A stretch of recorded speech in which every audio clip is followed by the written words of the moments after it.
안녕하세요, 여러분. 이번 주 강의의 마지막 시간입니다. 그리고 한글 강의의 마지막 시간이기도 합니다. 우리는 한글이라는 문자에 대해 여러 가지를 배웠습니다.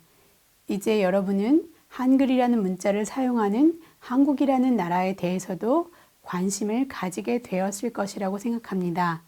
만약 여러분이 한국에 여행을 온다면 한글과 관련된 볼거리가 무엇이 있는지 궁금할 것 같은데요. 오늘 그런 곳을 소개해 드리겠습니다. 먼저 한국의 서울에는 국립한글박물관이 있습니다.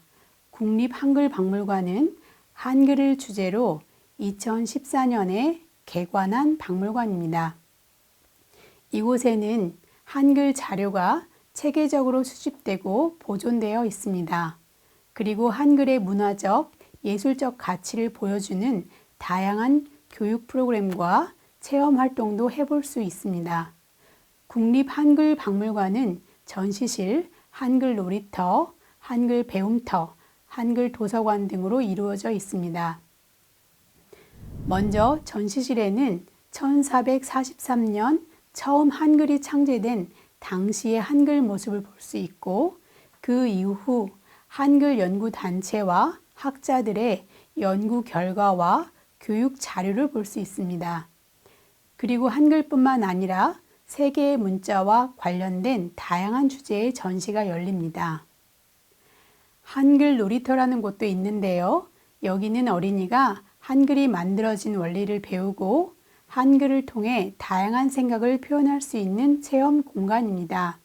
아이가 있는 분이라면 국립한글박물관에서 아이에게 색다른 경험을 체험할 수 있게 할 겁니다. 또 국립한글박물관에는 한글 배움터라는 공간이 있습니다. 이곳은 한글이 익숙하지 않은 외국인이 한글을 쉽게 배울 수 있는 체험 전시 공간입니다.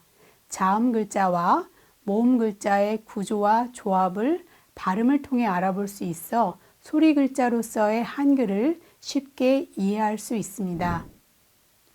한국에서 10월 9일은 한글 창제를 기념하는 한글날인데요.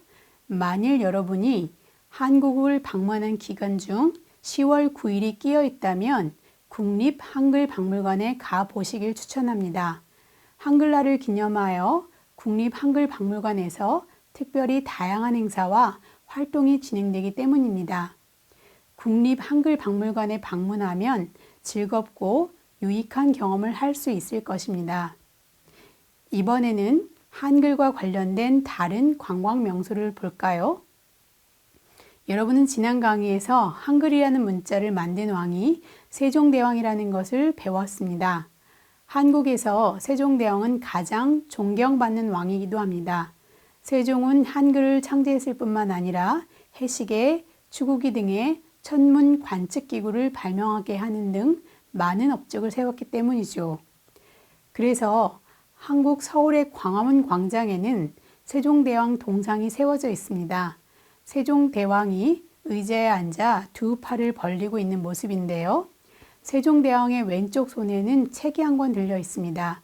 그 책이 바로 한글의 창제 배경과 원리에 대한 내용을 담은 훈민정음입니다.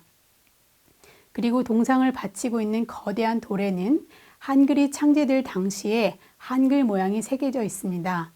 동상을 한 바퀴 돌면서 옛 한글의 모양이 어떠했는지를 확인할 수 있을 것입니다.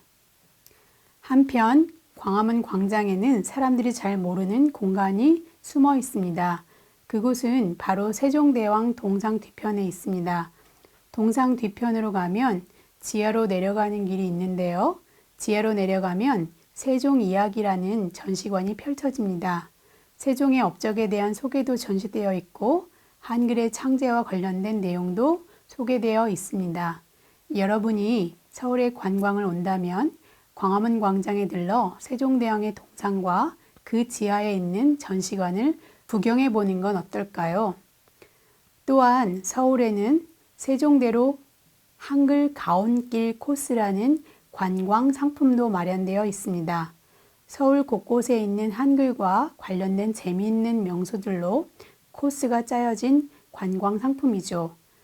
세종대왕 동상부터 한글학회, 한글 이야기, 열마당 벽화 등을 방문하는 2~3시간 도보로 여행하는 관광 코스입니다.